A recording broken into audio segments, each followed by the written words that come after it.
জগৎ বিখ্যাত মুহাদ্দিস হযরত আহমদ ইবনে হাম্বল রহমতুল্লাহি আলাইহি একবার বৃদ্ধ বয়সে হাদিস সংগ্রহে এক সফরে বের হলেন।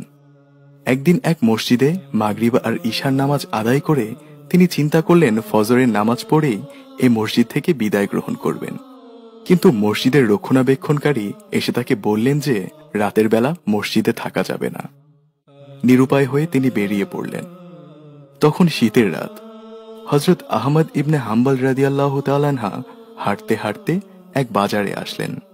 সেখানে তিনি এক যুবক রুটিওয়ালার দোকান খুঁজে পেলেন। তিনি যুবকের কাছে এসে অবাক হয়ে একটি জিনিস লক্ষ্য করলেন। যুবক রুটির খামির তৈরি করতে করতে বললেন আস্তাগফিরুল্লাহ। বেলুন দিয়ে রুটি বানাতে গিয়ে বললেন আস্তাগফিরুল্লাহ। ক্রেতার হাতে রুটি তুলে দিতে গিয়ে বললেন আস্তাগফিরুল্লাহ। টাকা নিতে গিয়েও বললেন আস্তাগফিরুল্লাহ। অর্থাৎ সব কাজেই যুবকটি শুধু পড়ছে আস্তাগফিরুল্লাহ। যুবকের আস্তাগফিরুল্লাহ পড়ার এ বিষয়টি দেখে মুহাদ্দিস আহমদ ইবনে হাম্বলের কৌতূহল বেড়ে গেল।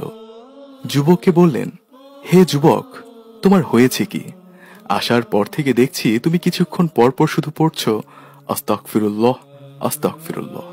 এবার যুবক বললেন, আমি সবসময় ইস্তেগফারের সঙ্গে আঠার মতো লেগে থাকি, আর এ আমলের ফলে আল্লাহ তাআলা আমাকে মুস্তাজাবুদ দাওয়াহ বানিয়ে দিয়েছেন। আমি দোয়া করলেই তা কবুল হয়ে যায়। এ জীবনে আমি হাত তুলে যত দোয়া করেছি, যখনই আল্লাহর কাছে দোয়া করেছি, আল্লাহ তাআলা তা কবুল করে নিয়েছেন। যুবকের এ কথা শুনে মুহাদ্দিস আহমদ ইবনে হাম্বল একেবারেই অবাক। তিনি যুবককে আবারও প্রশ্ন করলেন, তুমি মুস্তাজাবুদ দাওয়া, তুমি দোয়া করলেই কবুল? যুবক বললেন, হ্যাঁ, আমি দোয়া করলেই কবুল।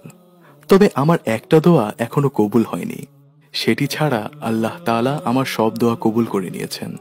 এবার মুহাদ্দিস আহমদ ইবনে হাম্বলের আগ্রহ কৌতূহল আরো বেড়ে যায়।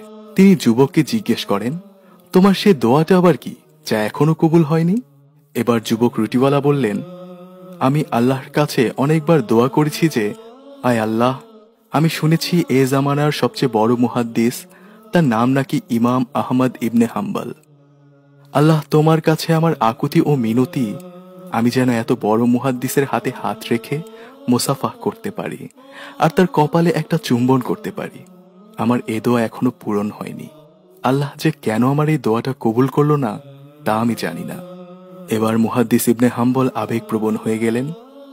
তিনি নিজেকে আর ধরে রাখতে না পেরে চোখের পানি ছেড়ে দিলেন। তখন তিনি যুবককে বললেন, হে যুবক, আহমদ ইবনে হাম্বলের সঙ্গে দেখা করার জন্য তার দরবারে যাওয়ার দরকার নেই। তোমার এ দোয়াও আল্লাহ তাআলা কবুল করে নিয়েছেন। আহমদ ইবনে হাম্বলকে তোমার সঙ্গে দেখা করানোর জন্যই এখানে নিয়ে এসেছেন। আহমদ ইবনে হাম্বল তোমার কাছে ছুটে এসেছে। আমিই হচ্ছি আহমদ ইবনে হাম্বল। সুবহানাল্লাহ। ইস্তেগফার এমন এক ইবাদত যা মানুষকে আল্লাহর কাছে মুস্তাজাবুদ দাওয়াহ বানিয়ে দেয়। মুস্তাজাবুদ দাওয়াহ হলো এমন এক ব্যক্তি, যে ব্যক্তি দোয়া করতে দেরি, সে দোয়া কবুল হতে মুহূর্ত দেরি হয় না। আর মুস্তাজাবুদ দাওয়াহ হিসেবে নিজেকে তৈরির অন্যতম আমল হলো আঠার মতো ইস্তেগফারের সঙ্গে লেগে থাকা। উঠতে বসতে চলতে ফিরতে সদা আল্লাহর কাছে ক্ষমার নিয়তে আস্তাগফিরুল্লাহ আস্তাগফিরুল্লাহ পড়তে থাকা। আল্লাহ তাআলা আমাদের সবাইকে আমল করার তৌফিক দিন। আমিন।